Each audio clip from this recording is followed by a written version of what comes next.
Welcome to Slasher Sunday. So tonight I'm going to talk about the greatest movie ever made. Yes, Daniel White, you got me. Once and for all, you have footage now. So I'm in a group, I've mentioned this on the channel a couple times, Sinister Cinema, private group on Facebook, and I defended this movie once saying it wasn't the greatest movie ever made or anything, but I thought it was, it was actually pretty good for what it is. And then somebody took that post and they edited it, I hate saying that, to make it look like I put on this film the greatest movie ever made.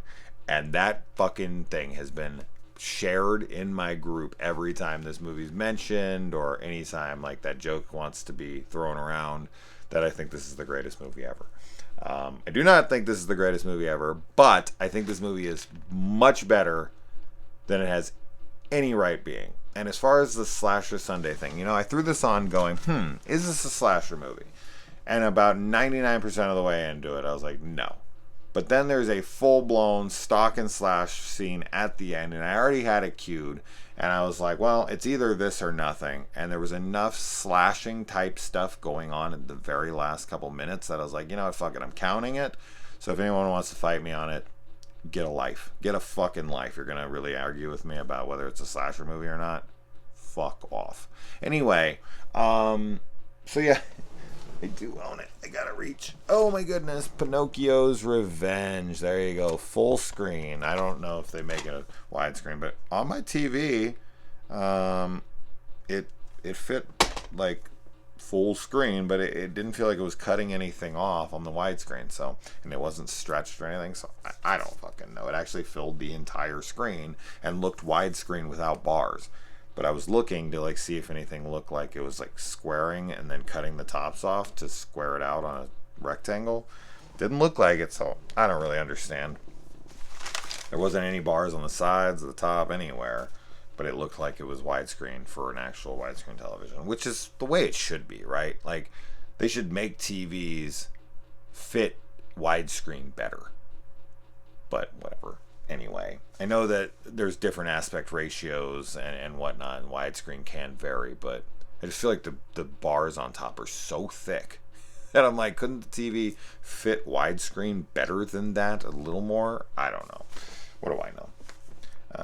I know what my opinion on Pinocchio's Revenge is. That's what I know. So if you haven't seen this movie, I'm going to be talking spoilers, obviously.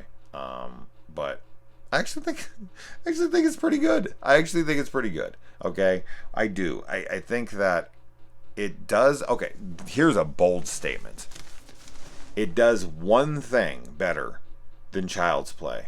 A movie, of course, this will get compared to. Child's Play being the ultimate doll movie, like it or not. It will always be thought of as that. Jaws is the shark movie, The Exorcist is the exorcism movie, and Child's Play is definitely the killer doll movie. But yeah, so the thing that I gripe on with Child's Play, it's not that I don't want Chucky to be the killer. Absolutely sure. Fine. But that being said, I actually wouldn't hate if the original Child's Play left it open for interpretation on whether or not Andy was the killer or not throughout the film. That, to me, would have been fine. Now, I would have still been, I don't know which I'd prefer. I probably prefer the doll outright being the killer. But I said this in my review of Child's Play.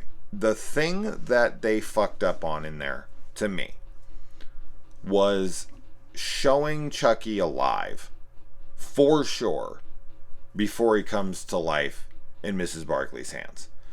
That is when Chucky should have been revealed to be the killer.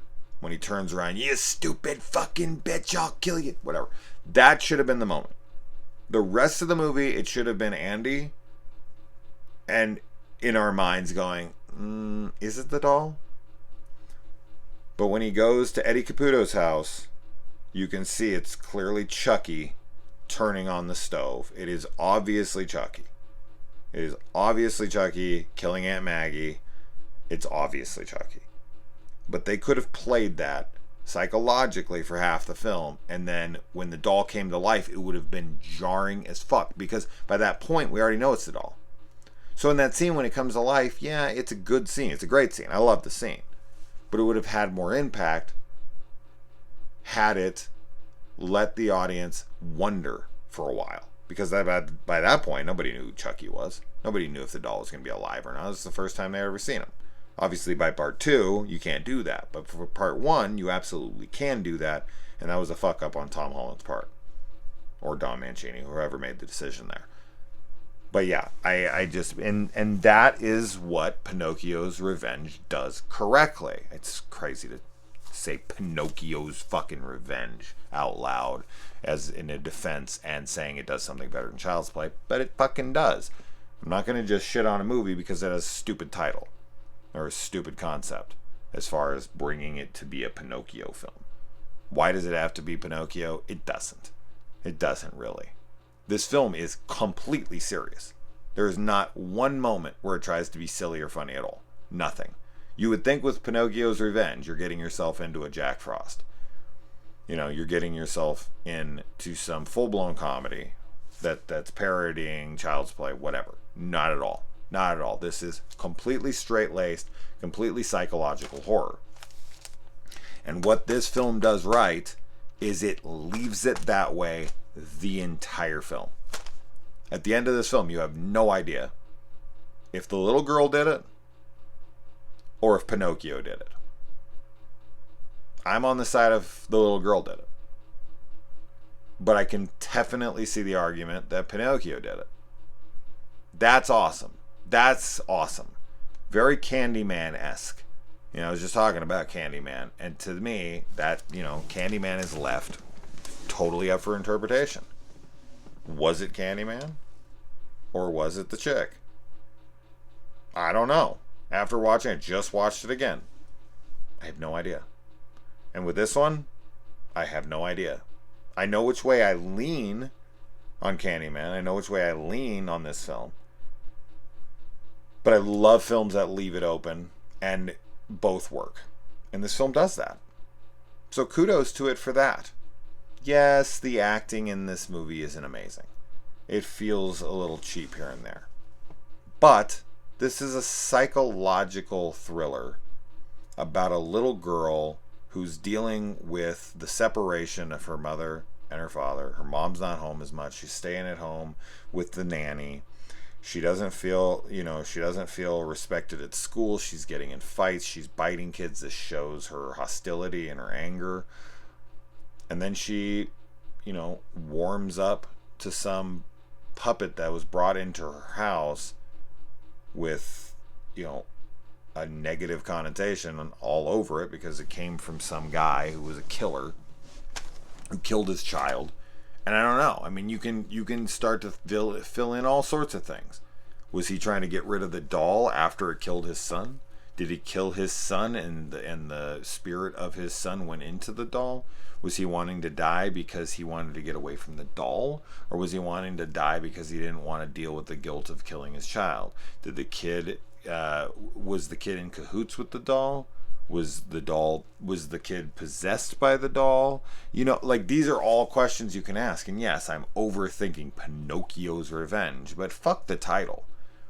It's a very interesting concept. And I like where it goes, even though it does feel cheap at times. I do like the exploration of the psychology in this and whether or not people are crazy in this. You do not know. You don't know what Vincent Gatto, which I guess is supposed to be Geppetto, I suppose.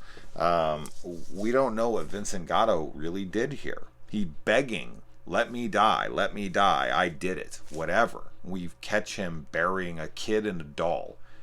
And you're like, what happened? And you think this is all going to just be like, oh, it's so obvious, right? It's the typical thing they do. The guy's burying the doll, or he's burying whatever. Like in Jennifer, Dario Argento's Jennifer episode from Masters of Horror. He catches someone killing, or trying to kill her, saves her, and then of course at the end, he's trying to kill her and someone saves her and the cycle repeats. And this is like it looks innocent until you get around it, and then of course that thing becomes evil. You try to dispose of it, and the next person's victim to it because it seems so innocent.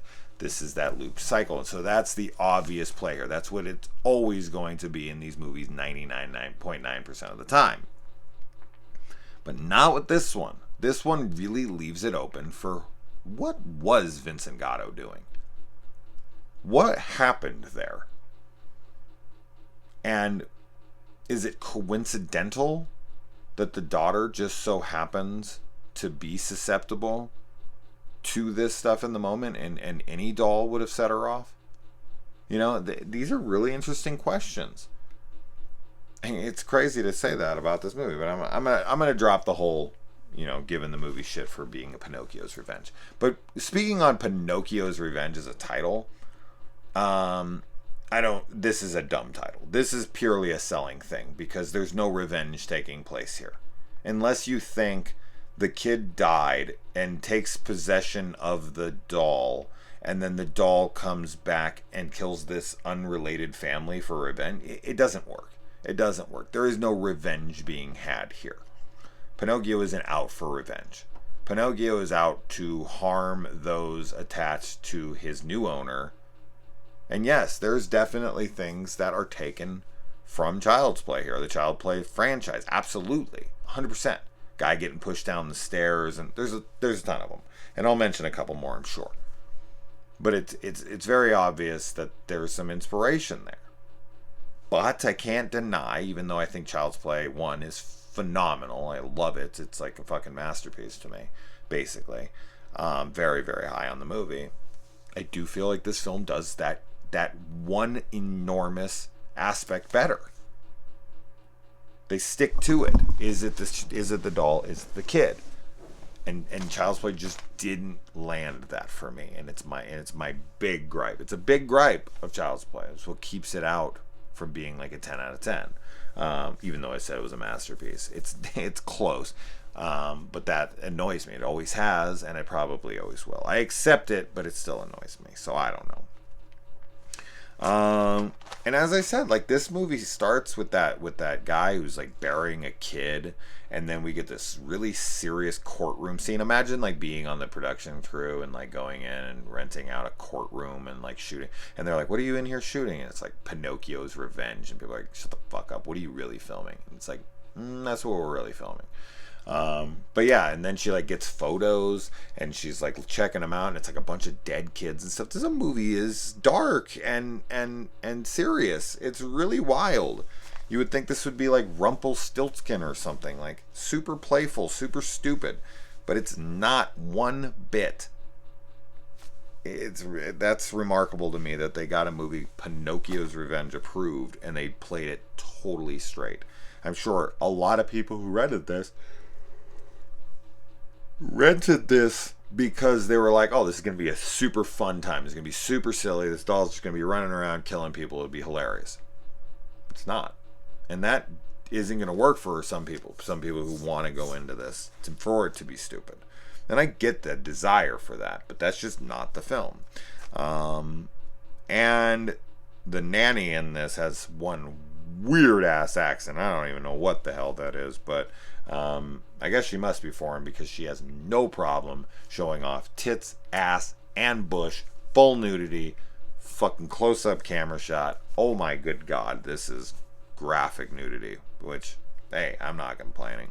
And then the guy is like begging to die, and they put him to death so fast. So I actually took a moment while I was watching this, and I paused it, and I went and I Googled the average stay on death row before you're actually executed.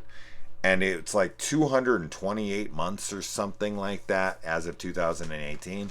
But I even went back to 1996 when this movie was made, and I looked up the statistics of that. And the average stay for someone on death row at that time in 1996 was 125 months, over 10 years. But this guy's executed in a day. They expedited that thing dramatically. They're like, kill this motherfucker. There's a lot of terrible people ahead of him in line, but whatever. We got to take the Pinocchio guy down. Ridiculous. And I actually watched a real, well, supposedly real, I don't know if it was, but a real execution in an electric chair. Just because I've always been curious on like how violent it actually looks. Because in movies there's always sparks flying at them, and their blood and everything. Yeah, the footage I watched, I mean, the guy moved around a bit, but it was obviously nothing like what we see in the movies at all. It's kind of just like, and then he's dead. It was, yeah. I mean, obviously not something I had any, like, I didn't enjoy watching it, but I really did want to compare it to film. And film, of course, is so dramatic, as always. But that's what film is for, right? It's to over-dramatize things for entertainment. Anyways, then they have a sex scene, and there's like this sensual music playing, and they keep doing these like double takes of the same sensual scene. So like someone will they'll like lay each other back on the bed, and then it will like fade into the same exact shot, doing it again. Oh my god, double takes are the worst to me, especially when they happen with like explosions. You know, they made fun of it in Family Guy when like Stewie's running and jumping out of the house. I think it might have Stewie and Brian, whatever it is. They just keep showing it from 15 different angles. Boom, house blows up. Boom, house blows up. Boom, boom goes the dynamite. And yeah, there you go. So stupid. Anyway, and I will say that Pinocchio does not get up and move around in this movie at all. There's no like indication that doll is moving in the slightest. But once he sees that babysitter nude, his wood gets right on up. I actually wrote that joke down. I put got his wood up for nudity. And I wanted to deliver that to you. I wanted to hand it to you. So there you go. I don't typically write jokes down. They're always on the fly. They're always in the moment. But that one, I wanted to say it. Okay? I wanted to say it. Her mom and her boyfriend have sex pretty loudly with a kid in the house and a quiet house. Especially like, she's not asleep yet. They like run into the bedroom and start fucking loudly immediately. Come on, man. Come on. Like, you got little kids in the house. Shut the fuck up.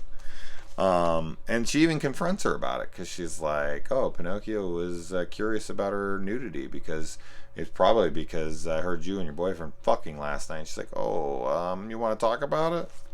And it's like, no, do you want to shut the fuck up and be a little bit more quiet when you're banging out your boyfriend? I'm like 6. So, yeah. Don't fuck loudly with your kids in the house when they're like wide awake, dude. Like, seriously? Come on. Anyway. They buy her another doll, and this is definitely like straight out of Child's Play 2. And they smash up the doll, much like Tommy. Hey, Tommy, 100%, right? 100%? Yeah. That's my favorite scene of Child's Play 2, is when Chucky takes over Tommy's place, and they, it's like, hi, and then, he goes to say the line of like what a good guy doll's supposed to sound like, and he's like, hi, and he looks to the left to kind of remember the doll's name, and then he says Tommy. That shit is brilliant, hilarious, comedy gold, man. I die every time. Hi, I'm Tommy. It's the best. It's the best. It might be my favorite thing in the entire franchise. I love that fucking scene so much. I'm going to be upset when it isn't Tommy, but I'm 99.9% sure it's Tommy. Anyway. Let's see. Sticks. So then she takes a rake and she sticks it through the spokes, although it could be Pinocchio, so maybe he does. Although he doesn't have a dick, so I guess technically he or she can pick her gender or non-gender. They don't want to conform? They don't gotta conform. Whatever. Anyways, that ain't me being woke, by the way. Just so we're clear. I'm completely asleep. I am tired, actually. I am not woke. I am falling asleep as we talk. Although I do want to try to finish, not finish, but I do want to start my Monster Monday movie, which I'm really excited about. I bought this a while ago, but you'll have to fucking wait and see what it is. And yeah, she almost gets hit by a bus, but she's thrown under the bus, and I guess the bus is high up enough that she doesn't get killed, but she should have gotten killed. She should have gotten killed. It would have added to the film for sure for me, but that's because I'm a sick son of a bitch. The mom in this knows that her defendant is a murderer. She listens to torture tape with him that he recorded, and he's like laughing and getting off on it, and she still wants to defend him. Fuck this chick. I hope she dies.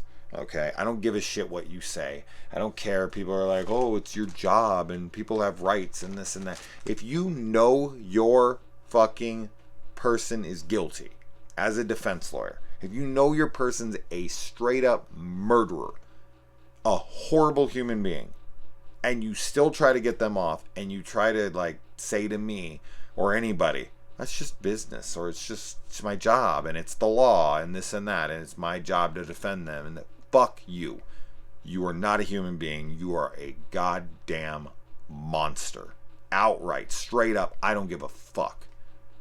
I had a lawyer kid in my chair once. He was like in law school, and I was asking about the O.J. Simpson case, and I was like, so do you think he was guilty? And he's like, it doesn't really matter what I think. He was found not guilty by a jury. And he was, you could tell this little prick was actually impressed by the defense. He was talking about how it was a game, and like it's all about, finding a way to make your side win and all this, and I'm like, what the fuck are you talking about? This is about justice. This is about finding out who the real culprit is here. There's a crime committed. Your job is to find out who did it. But no, that's not what it is. It's the defense lawyer's job to get the guy off.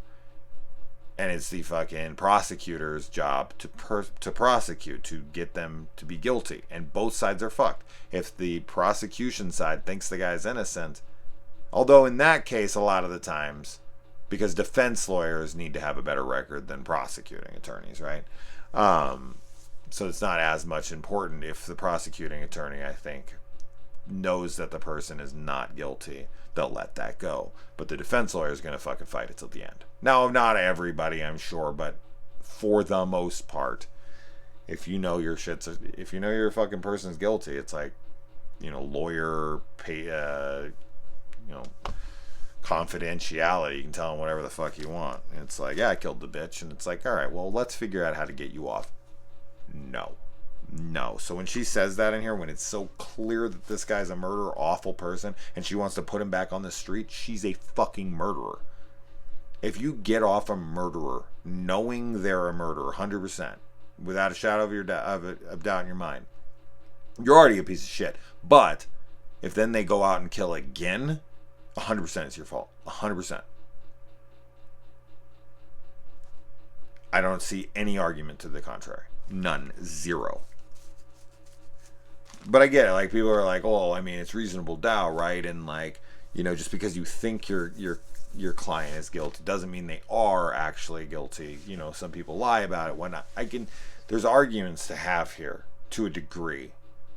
But if it's like outright 100% no doubt, and they're admitting it to you and everything, although some people for some weird reason lie and are like, yeah, I killed somebody. This is crazy to me that like any murder case gets like a bunch of people who show up and like confess to doing it, and they're like, no, you didn't.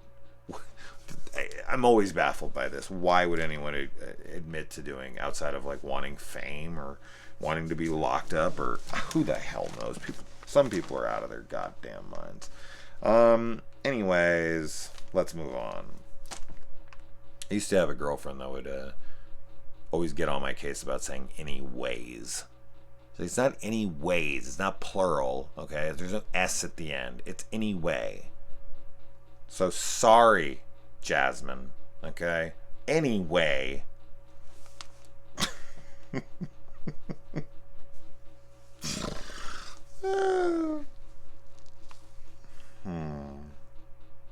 I love this channel. I love just talking like this, right? There's nothing fake or bullshit about me on here. It's probably not great for for me, uh, but I don't care. I enjoy it. Probably makes me look bad sometimes. I don't care. People try to make themselves look too fucking good online. Stop pretending. Stop curating and like, manicuring your fucking life.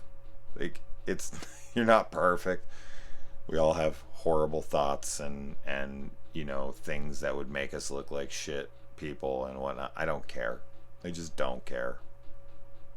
I just love talking candidly and open with you guys. It really does. I really look forward to it. It's fun. Even though I don't really ever interact with any of you like personally or like face to face or on the phone or anything. It is weird sitting in a room talking to yourself all the time though. You kind of feel like a nutty person. You kind of feel like a lunatic. Like you're hearing voices from a dog who's telling you to kill. They mentioned that in here, the Son of Sam killer, and how he heard commands from his neighbor's dog, and other cases like that. I think the bell tower dude, he heard voices as well. But she questions that, like, maybe we think they're crazy, but in reality they were actually hearing voices from dogs or something that were commanding them to kill. So she's like going to any length to protect her daughter and not believe what she's being told is true. So, which I totally get. You want to protect your daughter, right? Pinocchio speaks in this, but does not move. Then he speaks and his mouth moves. But then we get footage, video, which I feel like is the strongest piece of evidence that it is the daughter, because we get fucking footage of her talking and we see the doll talking, but then he's not moving. His mouth isn't moving, right?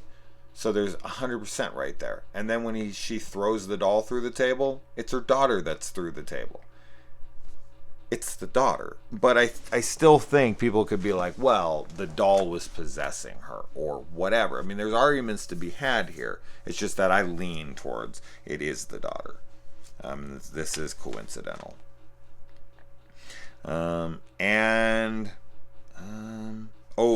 When there's a really cool idea and shot in here where she asks Pinocchio a question and he starts talking to her and he tells her a lie and he turns his head and the shadow on the wall from the light behind him, he moves and his nose gets bigger in the shadow and she's like, you're a liar.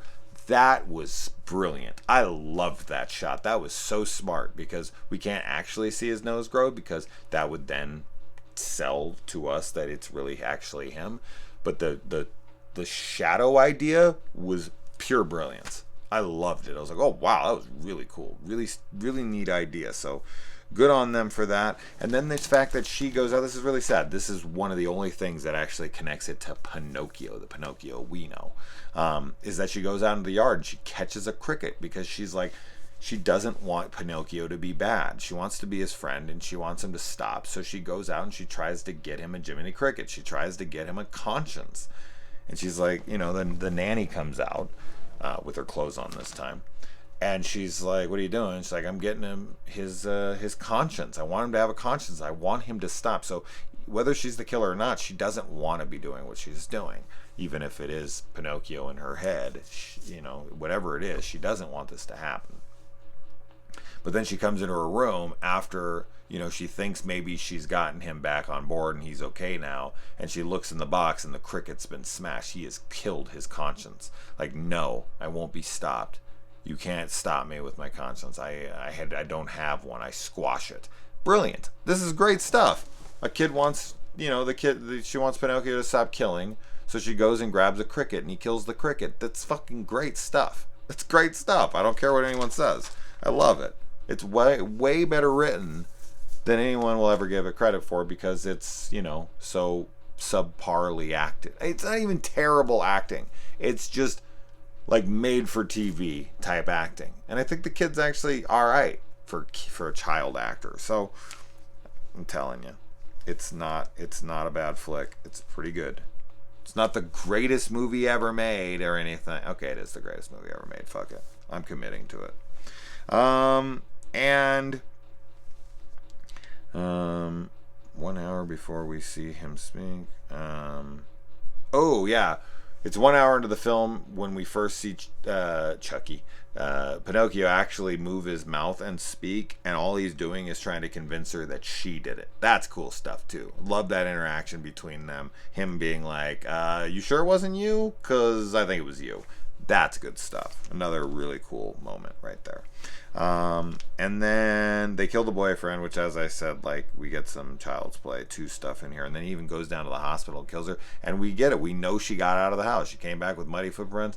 We never see who kills anybody in this movie. So it could be her, it could be not. We don't know. She says she went home. She couldn't find the doll. The person who plays Pinocchio, when he's Pinocchio, walking around, and it's human-esque, is Vernon Troy. Trevor Troy, I think that's his name. Whatever. Mini-Me from Austin Powers, which is pretty damn close in time to The Spy Who Shagged Me when we first saw Mini-Me. There's only a 3-year separation, so this would have been the Mini-Me that we all remember. He unfortunately died pretty recently. And we've got...